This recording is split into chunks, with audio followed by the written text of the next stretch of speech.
हरे कृष्णा राधे राधे हर हर महादेव। दोस्तों, आप सभी का मेरे इस यूट्यूब चैनल में हार्दिक स्वागत है। आज आषाढ़ी अमावस्या के दिन सुनिए आषाढ़ी अमावस की व्रत कथा। तो चलिए वीडियो शुरू करते हैं। आषाढ़ी अमावस को हरे हलहारनी अमावस्या के नाम से भी जाना जाता है। इस दिन भगवान विष्णु जी की विशेष रूप से पूजा उपासना की जाती है। गंगा जैसी पवित्र नदियों में स्नान किया जाता है और पितरों का तर्पण किया जाता है। और इसी के साथ साथ व्रत कथा भी सुनी जाती है। तो आइए व्रत कथा प्रारंभ करते हैं। पौराणिक कथाओं के अनुसार एक राजा और रानी थे। उनकी दो लड़कियां और दो लड़के थे। एक लड़की का नाम था पूर्णिमा और दूसरी लड़की का नाम था अमावस्या। पूर्णिमा घर का सारा काम काज करती और भगवान की पूजा पाठ किया करती और गाय की सेवा भी करती थी। लेकिन अमावस्या ना तो घर का काम करती थी, ना ही भगवान की पूजा उपासना करती और ना ही गौ की सेवा करती थी। फिर भी राजा और रानी अपने दोनों बेटों और अमावस्या को बहुत ज्यादा प्यार करते थे, लेकिन पूर्णिमा से नफरत करते थे। राजा के दोनों लड़के और लड़कियां धीरे धीरे बड़ी होने लगी। राजा ने दोनों लड़कों का विवाह करवा दिया। इसके बाद रानी ने कहा कि दोनों लड़कियां विवाह के योग्य हो गई हैं, तो इनके लिए भी कहीं पर जाकर रिश्ता तय करके विवाह करा दो। लेकिन अमावस्या का विवाह किसी बड़े घर में करना और पूर्णिमा को किसी गरीब घर में देना, क्योंकि पूर्णिमा को घर का काम करना और भगवान की पूजा पाठ करना और गाय की सेवा करना यही पसंद है। अब रानी ने राजा को दोनों बहनों का रिश्ता तय करने के लिए भेजा।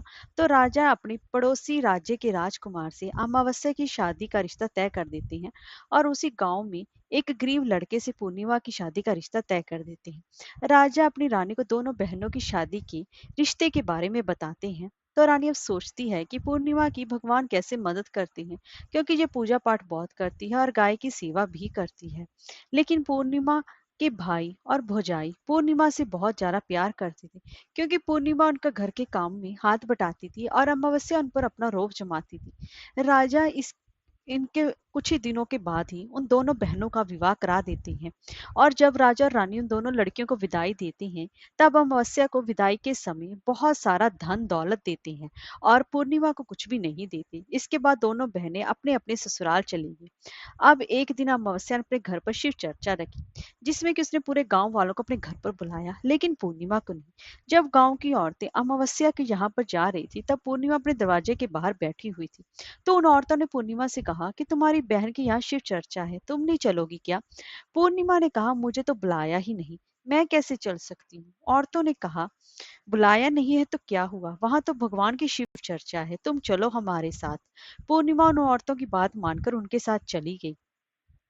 और जब अमावस्या की नजर पूर्णिमा पर पड़ी, तो अमावस्या ने गुस्से में आकर पूर्णिमा से कहा कि तू यहाँ कैसे चली आई, तुम्हें तो मैंने बुलाया ही नहीं। खैर कोई बात नहीं, तुम आ ही गई हो तो चुपचाप बैठे रहना और इधर उधर मत घूमना। इस तरह से अमावस्या ने पूर्णिमा की गरीबी का मजाक उड़ाया। अमावस्या की ये बातें सुनकर पूर्णिमा की आंखों से आंसुओं की धारा बहने लगी और भगवान शिव से हाथ जोड़कर प्रार्थना करने लगी कि हे भगवान, क्या पूजा पाठ करना, घर का काम करना और गौ सेवा करना ये गलत है? आखिर मेरा कसूर क्या है? अब आप कृपा करके मुझे अब कब कृपा करेंगे आप मुझ पर? पूर्णिमा बारंबार भगवान से यही सब बातें कहती रही, जितने में शिव चर्चा पूरी हो गई। अब अमावस्या भगवान का प्रसाद बांटने लगी, तो उसने सबको भगवान का प्रसाद दिया, लेकिन पूर्णिमा को नहीं दिया। पूर्णिमा बिना प्रसाद के घर लौटने लगी। तो रास्ते में उसने सोचा कि बच्चे प्रसाद मांगेंगे तो मैं उन्हें क्या कहूंगी। उसने सोचा कि मैं अपने मायके, अपने भाई और भौजाई के यहाँ जाऊंगी और वहां से बच्चों के लिए कुछ लेकर आऊंगी। ऐसा सोचते हुए अपने घर आ गई और उसने अपने पति और बच्चों से कहा कि मैं अपने मायके जा रही हूँ। उन्होंने कहा ठीक है, और पूर्णिमा अपने मायके के लिए रवाना हो गई। चलते चलते एक चबूतरा आया, जिस पर कि तुलसी का पौधा लगा हुआ था और उस चबूतरे पर एक बूढ़ी औरत बैठी हुई थी। और वह कोई और नहीं, साक्षात माँ तुलसी ही थी। उस बूढ़ी औरत ने पूर्णिमा से कहा कि बेटी, तुम कौन हो और कहाँ पर जा रही हो? पूर्णिमा ने अपना परिचय दिया तो उस बूढ़ी औरत ने पूर्णिमा से कहा कि ये तुलसी का पौधा सूख रहा है, इसमें थोड़ा पानी डाल दो और इस चबूतरे की भी साफ सफाई कर दो, जिससे कि मुझे थोड़ी ठंडक मिलेगी। पूर्णिमा ने कहा ठीक है माँ जी। उसने तुलसी में पानी डाला, चबूतरे की साफ सफाई की और उस बूढ़ी औरत को भी नहला दिया और उसके पैर दबाए और कहा, और क्या काम है माँ जी? उसने कहा कुछ नहीं, अब तुम जाओ और वापस आते समय मुझसे मिलकर जाना। पूर्णिमा ने कहा ठीक है माँ जी, और वे वहां से रवाना हुई। तो चलते चलते आगे एक शिव मंदिर आया। वहां पर भी वे एक बूढ़े बाबा मिले, जो कि चबूतरे पर बैठे हुए थे वह कोई और नहीं, साक्षात भगवान महादेव थे। उन्होंने पूर्णिमा से कहा, बेटी तुम कौन हो और कहाँ पर जा रही हो? पूर्णिमा ने अपना परिचय दिया। फिर उस बूढ़े बाबा ने पूर्णिमा से कहा, इस चबूतरे, इस मंदिर की साफ सफाई कर दो। बेटी पूर्णिमा ने कहा, ठीक है बाबा। और उसने चबूतरे और मंदिर की साफ सफाई की और पूजा पाठ की और उस बूढ़े बाबा को भी नहला दिया और कहा, और क्या काम है? बाबा ने कहा, और कुछ नहीं बेटी, अब तुम जाओ और वापस आते समय मुझसे मिलकर जाना। पूर्णिमा ने कहा, ठीक है बाबा। और वह आगे रवाना हुई और आगे चलते चलते काली माता का मंदिर मिला। वहां पर भी एक बूढ़ी औरत चबूतरे पर बैठी हुई थी। उस बूढ़ी औरत ने पूर्णिमा से कहा, तुम कौन हो बेटी और कहाँ जा रही हो? पूर्णिमा ने अपना परिचय दिया। तब उस बूढ़ी औरत ने पूर्णिमा से कहा, बेटी यहाँ सब पूजा पाठ करने तो आते हैं, लेकिन मंदिर की साफ सफाई कोई नहीं करता, इसलिए इस चबूतरे और मंदिर की साफ सफाई कर दो।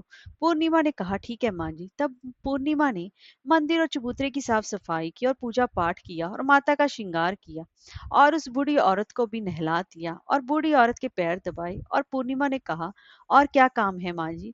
तब उस औरत ने कहा, कुछ नहीं, अब तुम जाओ और वापस आते समय मुझसे मिलकर जाना। तब पूर्णिमा ने कहा, ठीक है माँ जी। इसके बाद वे वहां से रवाना हुई और थोड़ा आगे चलते चलते एक नदी आई।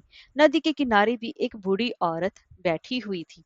वह साक्षात गंगा मैया थी। उस बूढ़ी औरत ने कहा, तुम कौन हो बेटी और कहाँ जा रही हो? पूर्णिमा ने अपना परिचय दिया। इसके बाद उस औरत ने पूर्णिमा से कहा, इस नदी पर स्नान करने तो सब आते हैं, लेकिन यहाँ साफ सफाई कोई नहीं करता है, इसलिए तुम इसके किनारे पर साफ सफाई कर दो। पूर्णिमा ने कहा, ठीक है माँ जी। पूर्णिमा ने वहां पर साफ सफाई की और उस बूढ़ी औरत के पैर दबाए और कहा, और क्या काम है माँ जी? उस बूढ़ी औरत ने कहा, कुछ नहीं बेटी, अब तुम जाओ और वापस आते समय मुझसे मिलकर जाना। इसके बाद पूर्णिमा नाव में चढ़ने लगी तो नाव फूलों से सजी हुई थी। वह नाव में बैठकर नदी के दूसरे किनारे पर उतर गई। इसके बाद वह अपने पीहर के घर पहुंच गई। वहां पर पूर्णिमा के भाई भौजाइयों ने उसे देखा तो वे बहुत ही ज्यादा खुश हुए और उन्होंने पूर्णिमा की बहुत खातिरदारी की और खूब सारी बातें करते रहे और कहा कि बच्चों को भी साथ लेकर आती। इसके बाद सभी खाना खाकर सो जाते हैं और सुबह जब पूर्णिमा ने अपने ससुराल जाने के लिए कहा तो भाभीियों ने उसे एक लाल साड़ी दी और एक थैले में बच्चों के लिए कपड़े और खाने पीने के कुछ सामान रख दिए और कहा कि तुम बहुत दिनों के बाद आती हो, जल्दी जल्दी आया करो। पूर्णिमा ने कहा, ठीक है। इसके बाद पूर्णिमा की भाभीियों ने पूर्णिमा को हाथ में थैला दिया और कहा कि जाओ और वापस जल्दी आना। इसके बाद पूर्णिमा वहां से रवाना हुई और उसी नदी के किनारे पर पहुंच गई। नाव में बैठकर नदी के दूसरे किनारे पर उतर गई। वहां पर उतरने के बाद पूर्णिमा को वही बूढ़ी माई मिली जो कि साक्षात गंगा मैया थी। उस बूढ़ी माई ने कहा, आ गई हो बेटी? पूर्णिमा ने कहा, हाँ मैं आ गई। तो उस बूढ़ी माई ने पूर्णिमा को एक थैला दिया और कहा कि इसे तुम अपने घर ले जाकर ही खोलना। पूर्णिमा ने कहा, ठीक है माँ जी। अब पूर्णिमा के पास दो थैले हो गए थे। उन्हें लेकर वह वहां से रवाना हुई। पूर्णिमा अब आगे चली तो वही काली माता का मंदिर आया। वहां पर भी उसे काली माँ बूढ़ी माँ के रूप में बैठी हुई थी। उसने कहा, आ गई बेटी? पूर्णिमा ने कहा, हाँ माँ जी मैं आ गई। तो काली माता ने भी उसे एक थैला दिया और कहा कि इसे घर ले जाकर ही खोलना। पूर्णिमा ने कहा, ठीक है माँ जी। और अब पूर्णिमा के पास तीन थैले हो गए। पूर्णिमा ने एक थैला सर पर लिया और एक एक हाथ में लिया और वहां से रवाना हुई और आगे चली तो वहीं पर भगवान शिव का मंदिर आया। वहां पर भगवान शिव बूढ़े बाबा के रूप में बैठे हुए थे। तो उन्होंने कहा, बेटी आ गई हो? तो पूर्णिमा ने कहा, हाँ बाबा मैं आ गई। तो उस बूढ़े बाबा ने भी पूर्णिमा को एक थैला दिया और कहा कि इसे अपने घर ले जाकर ही खोलना। पूर्णिमा ने कहा, ठीक है बाबा। अब पूर्णिमा के पास चार थैले हो गए। अब पूर्णिमा के पास चार थैले तो हो गए, लेकिन अब भला वो अकेली इन चार थैलों को कैसे ले सकती थी? इसलिए उसने अपनी पुरानी साड़ी निकाली, उन चारों थैलों को साड़ी में इकट्ठा बांध लिया और अब पूर्णिमा वहां से रवाना हुई और थोड़ा आगे चली तो वही तुलसी माँ एक बूढ़ी औरत के रूप में बैठी हुई थी। उसने पूर्णिमा से कहा, आ गई हो बेटी? तो पूर्णिमा ने कहा, हाँ माँ जी मैं आ गई। तो तुलसी माँ ने भी पूर्णिमा को एक थैला दिया और कहा कि इसे घर ले जाकर ही खोलना। पूर्णिमा ने कहा, ठीक है माँ जी। अब पूर्णिमा के पास पांच थैले हो गए। पूर्णिमा वहां से रवाना हुई और सीधे अपने घर आ गई। पूर्णिमा ने थैलों को नीचे रखा, सबसे पहले अपने मायके का थैला खोलकर देखने लगी और उसमें बच्चों के लिए अच्छे अच्छे कपड़े, बच्चों के खाने पीने की चीजें और कुछ गहने थे। पूर्णिमा ने अपने बच्चों को नए नए कपड़े दिए और खाने पीने की चीजें दी तो बच्चे बहुत खुश हुए। अब पूर्णिमा ने दूसरा थैला खोला जो उसे गंगा माँ ने दिया था। उसमें सोना और चांदी भरा हुआ था। अब पूर्णिमा ने तीसरा थैला खोला जो उसे काली माँ ने दिया था। उसमें 16 श्रृंगार का सामान भरा हुआ था। अब पूर्णिमा ने चौथा थैला खोला जो कि भगवान शिव ने उसे दिया था। उसमें धन संपत्ति और वो सारी खुशियां भरी हुई थी। अब पूर्णिमा ने पांचवा थैला खोला जो उसे तुलसी माँ ने दिया था। उसमें चावल, दाल और 7 प्रकार के धानों से वह भरा हुआ था। अब पूर्णिमा के घर में किसी भी चीज की कोई कमी नहीं थी और उसका भी घर धन धान्य से परिपूर्ण हो गया था। अब पूर्णिमा और उसका परिवार खुशी खुशी रहने लगा। अब पूर्णिमा के मन में विचार आया, क्यों ना मैं भी अपने घर शिव चर्चा कराऊं, और शिव चर्चा का कार्यक्रम रखा। पूर्णिमा ने गांव से सभी को बुलाया और अपनी बहन के घर भी गई अपनी बहन को बुलाने के लिए। अब अमावस्या अपनी बहन के घर शिव चर्चा में आई तो उसने देखा कि पूर्णिमा के घर में किसी भी चीज की कोई कमी नहीं है। इतनी धन दौलत देकर अमावस्या आश्चर्यचकित रह गई और उसने पूर्णिमा से कहा कि तुम्हारे घर में इतनी धन दौलत कैसी आई। पूर्णिमा ने कहा, देखो बहन, तुमने शिव चर्चा रखी और उसमें मुझे नहीं बुलाया, तो भी मैं बिन बुलाए तुम्हारे घर आई, और तुमने भगवान का प्रसाद तक मुझे नहीं दिया, और तुमने मेरी गरीबी का मजाक भी उड़ाया। उसके बाद जब मैं अपने घर आ रही थी तो रास्ते में मेरे मन में विचार आया कि घर पर बच्चे जब प्रसाद मांगेंगे तो उन्हें मैं क्या कहूंगी। इसलिए मैंने सोचा कि मैं अपने मायके जाऊंगी, और मैं अपने मायके चली गई और जो कुछ भी घटना हुई वह सब अमावस्या को बता दी। तब अमावस्या ने पूर्णिमा से कहा कि तुम भी मुझे प्रसाद मत दो और मुझे डांटो। लेकिन पूर्णिमा ने कहा, ये तो भगवान का प्रसाद है, मैं तो सबको दूंगी और तुम्हें भी दूंगी। फिर भी अमावस्या ने प्रसाद भी नहीं लिया और वह सीधे अपने घर चली गई। घर जाकर अपने बच्चों से कहकर वे अपने मायके जाने के लिए रवाना हो गई। चलते चलते रास्ते में वही तुलसी माँ मिली जो चबूतरे पर बूढ़ी माँ का रूप धारण करके बैठी हुई थी। उस बूढ़ी माँ ने अमावस्या से कहा, बेटी, तुम कौन और कहाँ जा रही हो? ये तुलसी का पौधा सूख रहा है, इसमें थोड़ा सा पानी डाल दो और इस चबूतरे की साफ सफाई कर दो। इस पर अमावस्या ने कहा कि ए बुढ़िया, तुझे दिखाई नहीं देता मैंने कितनी महंगी साड़ी पहन रखी है, ये गंदी हो जाएगी। ऐसा कहकर वो आगे चली गई तो भगवान शिव मिले, उस उनको भी उसने ऐसा ही कह दिया। उसके बाद आगे चली तो काली माँ मिली, काली माँ को भी उसने ऐसा ही कह दिया। उसके बाद आगे चली तो गंगा मैया मिली, गंगा मैया को भी उसने ऐसा ही कह दिया। इसके बाद वो नाव में बैठने लगी तो नाव में फूलों की जगह उसमें कांटे थे जो उसके पैरों में चुभ गए और वह दूसरे किनारे पर उतरकर अपने मायके चली गई। जब वहां उसकी भौजाइयों ने देखा तो वे आपस में धीरे से बोली, काम की नाकाजगी 2.5 शेर अनाज की, ये बला कहाँ से आ गई? अब आ ही गई है तो ठीक है। पूर्णिमा तो अपने काम में हाथ बटाती थी, ये कोई काम तो करेगी नहीं। अब उन्होंने खाना बनाया और खाकर सो गए। अमावस्या सुबह उठी, अपने भौजाइयों से कहा कि मैं अपने ससुराल जा रही हूँ। तो उन्होंने कहा, ठीक है जाओ।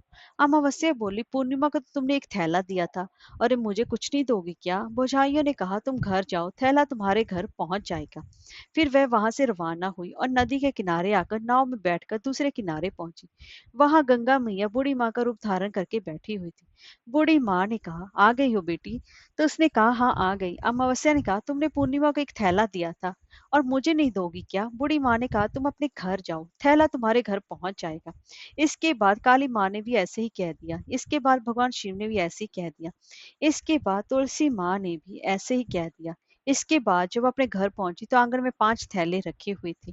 अमावस्या ने अपने मन में सोचा कि आज तो मैं निहाल हो गई। उसने जल्दी जल्दी से सभी थैलों को खोला तो उसमें किसी में मिट्टी, तो किसी में पत्थर, तो किसी में कंकड़, किसी में कोयला, किसी में सांप बिच्छू भरे हुए थे। ये सब देखकर उसने अपना सिर पकड़कर कहने लगी कि हे भगवान, मुझे मायके में भी कुछ नहीं मिला और इन थैलों में भी कुछ नहीं मिला। इसके बाद अमावस्या दौड़ती हुई अपनी बहन पूर्णिमा के घर जाती है और पूर्णिमा से कहती है, तुझे तो इतना सब कुछ मिला और मुझे कुछ भी नहीं मिला, आखिर क्यों? पूर्णिमा ने कहा कि मैं जब अपने मायके जाती हूँ तो अपनी भौजाइयों के साथ मिलकर काम करती हूँ और तुमने कभी इज्जत नहीं की, इसीलिए तुम्हें वो भला क्या देती। और इसके बाद तुमने गंगा माँ को ठुकरा दिया और काली माता को भी ठुकरा दिया और भगवान शिव को भी ठुकरा दिया और तुलसी माँ को भी ठुकरा दिया, इसलिए उन्होंने भी तुम्हें कुछ नहीं दिया। अमावस्या बोली, बहन मुझे माफ कर दो, मैंने सदा तुम पर अत्याचार किए हैं, मुझे कुछ नहीं मिला तो कोई बात नहीं, मैं भगवान की भक्ति करके सब कुछ प्राप्त कर लूंगी, मुझे इसका रहस्य बताओ। तो पूर्णिमा ने कहा कि तुम 3 सूत्र का ज्ञान ले लो। पहले सूत्र में दया मांगना और दूसरे सूत्र में चर्चा करना और तीसरे सूत्र में 108 बार ओम नमः शिवाय का जाप करना। बहन, भगवान ने जो 3 सूत्र दिए हैं इसको अपने हृदय में बसा लेना। मैंने सच्चे मन से भगवान की पूजा पाठ की, इसलिए मेरे पास कुछ नहीं था, फिर भी भगवान ने मुझे सब कुछ दिया और तुम्हारे पास जो सब कुछ था वह भी खत्म हो गया। इसके बाद अमावस्या अपने घर आई और भगवान की पूजा पाठ करने लगी और भगवान शिव से माफी मांगने लगी, गौ सेवा करने लगी और दूसरों की मदद भी करने लगी। हरे कृष्णा, राधे राधे।